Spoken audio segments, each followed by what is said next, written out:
The world we live in today is increasingly obsessed with money. For better or worse, our lives revolve around it. Access to food, education, healthcare, housing, and leisure all demand it. Whether it's starting a business, building a career, or just surviving another day, money is the tool that shapes our choices in future. With better education and healthcare, people tend to have a higher standard of living. Those who possess more money enjoy more privileges in life in general. And this has been the case throughout history. But why does money hold such power over us? To understand that, we need to take a step back to a time before money existed. Human civilization began as a strategy for collective survival.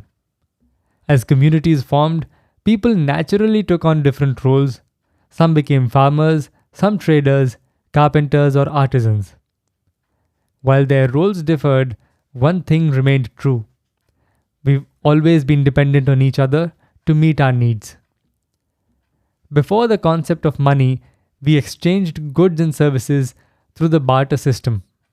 You gave what you had in surplus for what you needed, like grain for fish or cloth for livestock. But it was only workable in small trust-based economies. As civilization scaled, its inefficiencies began coming to the fore.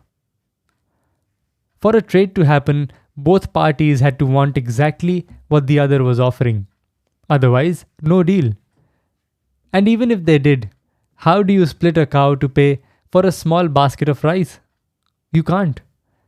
Many goods couldn't be stored for long or transported easily, so they'd perish even before finding the right buyer. And there was no standard way to measure value. How do you determine a fair exchange between maize and a goat? There is no way of truly measuring the value of two different commodities against each other. What was missing was a neutral, durable, and universally accepted medium of exchange. And this is where money came in. Money wasn't just invented, it evolved. It solved the problems of the barter system by giving everyone a standardized unit of value, a reliable store of wealth, and a common medium of exchange that could travel across distances and borders without losing its worth. Money made transactions more efficient and fair. It helped scale economies, it helped civilizations grow. But fast forward to today, why, even after earning enough for a good life, do people still strive for more money? Even when some people have enough to live comfortably, many continue to chase more wealth. Some of this makes sense keeping in mind future inflation, medical emergencies, economic uncertainties, but often the pursuit doesn't stop even after securing basic needs. Why? Because money no longer represents just things. It represents status, power, security, and freedom. And when society places immense value in those things, the desire for money becomes endless. This desire cannot be solely attributed to vanity or lust for money among the economic upper class or the ultra rich. There must be something more to it.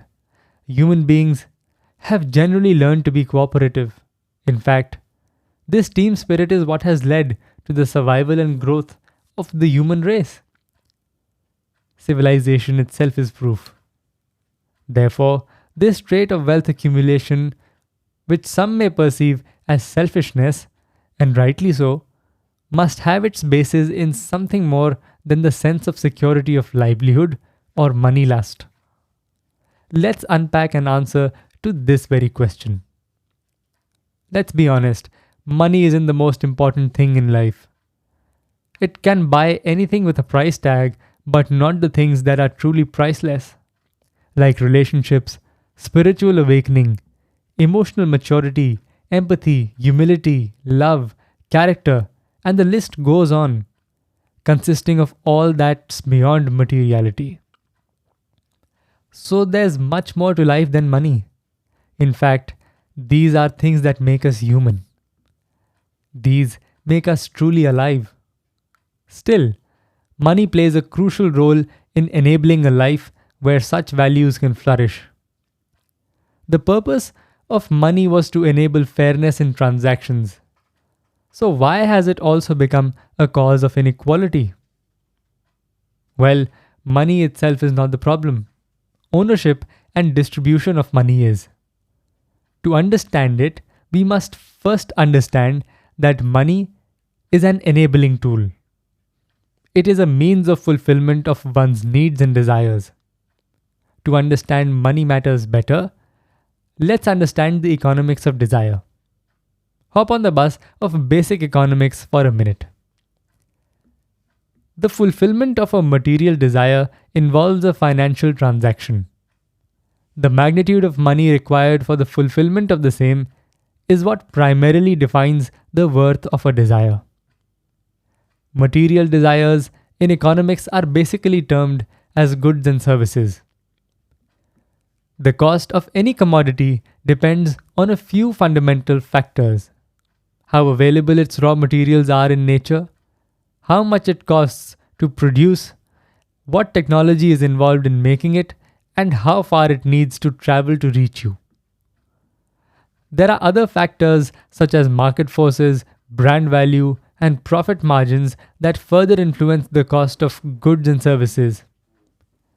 And there are other forces that sway the equations of basic economics as well. Geopolitics is a major influencer of economies. We live in a world fraught with disease, wars, and conflicts. And given the level of globalization we have reached, each regional occurrence impacts the prices of goods and services globally. We have witnessed this firsthand. The COVID-19 pandemic, the Russia-Ukraine war, the Israel-Hamas conflict, the Israel-US war against Iran, and political instability across multiple regions have all sent shockwaves throughout the global economy. The disruption to crude oil and gas supply alone has been enough to drive inflation worldwide, since oil underpins the cost of nearly everything else. Food shortages, fuel crises, broken supply chains, these are not isolated events. In a globalized world, every regional conflict has a global price tag. The larger problem with the increase in cost of commodities, coupled with a fractured global supply chain, leads to the biggest problems of all: industrial and corporate cost cutting that leads to unemployment. The hiring goes down, further adding to unemployment of the youth. The rise in unemployment causes a recession, which further slows down the economy, causing it to shrink. And this becomes a vicious cyclical process. When this cycle gets prolonged, it leads to the phenomenon called stagflation. It means slow economic growth or stagnation coupled with inflation. The global anxiety around money is definitely justifiable given the circumstances. However, the significance of money goes beyond the ability to afford goods and services. Money is not just a tool, it is also a reward, a reflection of one's effort, skill, and contribution to society. Think of a child who loves football. He plays every day, improves, joins a club, starts winning trophies, and eventually turns professional. He earns money not because he wanted to be rich, but because his passion and efforts were rewarded. In many cases, money becomes a byproduct of purpose. Even those who don't follow a passion and simply work hard to make a living experience a boost of self-worth and dignity when their efforts are compensated. That message from the bank saying salary credited means more than just numbers. It means you earned it. This is applicable to all pursuits out there. Whether it is sports, scientific research, engineering, design, medicine, theater, business, management, defense, or something completely else. Even if one is unable to pursue their interests and works professionally, one's earnings provide a sense of achievement. A stable source of income brings with it stability of lifestyle and security of livelihood. An individual quickly adapts to the standard of living that is supported by their income. Further, this sense of security and stability comes from one's ability to access and afford resources. With one's degree of ability to access and afford resources defines his or her social status or where they fit in the social and economic hierarchy. This social position is unspoken but well known and understood. Therefore, more wealth generally grants an individual a higher social status. This social position proportionately puts an individual in the relevant or suitable position of power. This is true because with money comes the ability to influence one's surroundings, and that ability to influence is basically power. It may vary in scale, level, and magnitude, and even nature. However, with power comes not just responsibility, but also political prominence. Political prominence brings with it affiliations and associations as well. However, they are all very subjective to each individual and what one does with that influence. The ability that money offers to access and control resources on one's own also makes that individual independent. Here, when we say independence, it essentially means autonomy that one has over his or her own decision making in money matters. This independence is not only a major confidence boosting factor for most people, but also one that strengthens one's own resolve and in part defines their self worth. As for the ultra rich, most of them are founders of companies, platforms, or movements. Their wealth isn't liquid, sitting in a bank. It exists as assets like equity, real estate, and long term investments, and is largely tied up in keeping the systems they've built alive. Thousands of employees, supply chains, and operations depend on that capital continuing to circulate. It isn't free money, it's the foundation of a running system. What keeps them going then, if not money itself? The same things we all seek: purpose, autonomy, and the desire to influence the world around them. At that scale, wealth becomes a tool to direct resources, drive change, and build a legacy. The same motivations we all share, just at an entirely different magnitude. Of course, such concentration of wealth raises real questions about fairness and opportunity. But understanding why it accumulates the way it does help us see money for what it truly is: a tool. Before we wrap this episode, there is one more aspect which must be covered. It is also a lesson for each of us. Money, even though is a material entity, has the special power to enable not just the access to material desires, but also the access to an environment that helps you grow spiritually, become emotionally mature, and practice empathy, among other things. Sure, it can never truly buy anything beyond material goods, but it can surely bring the ability to create a conducive environment to grow beyond materiality. One may practice empathy by providing relief and aid to the underprivileged, empowering them through education and sanitation.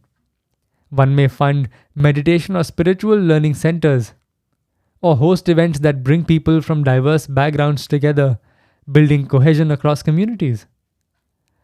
All of this is made possible by the tools that money can buy. Therefore, money, being a material tool used for positive, holistic development and even non material aims, manifests positive developmental outcomes beyond materiality. But again, it truly depends on the person in the possession of the money as to how he or she wants to utilize it. Each of these aspects we discussed previously together bring people a sense of contentment. One might not feel completely satisfied with the money he or she has. However, at any level, money brings a sense of security, stability, confidence, power, and in some cases, hope. But you must know that money is only as powerful and capable as the one who owns it. The power truly only lies in you. We hope that by now you have understood the dynamics of money and what it truly gets you beyond just fulfilling desires. It enables fairness in trade, it reflects your effort and purpose, it determines your access and opportunity, it fuels progress and power, and when used with intent, it can even create environments for growth that go far beyond the material. But ultimately, money derives its power from the people. It is neutral by nature. What it becomes depends entirely on what we do with it.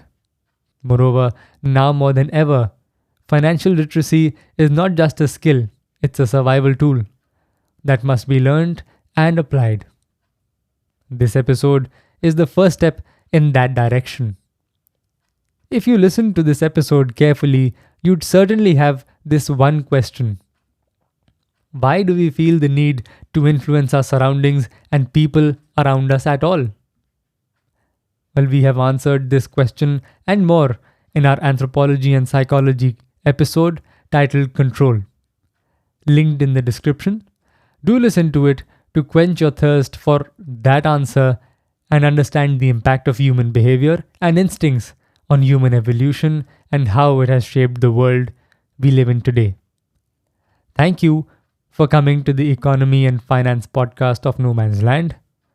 We hope we were able to provide value and add to your curiosity through this episode. See you in the next one. Jai Hind.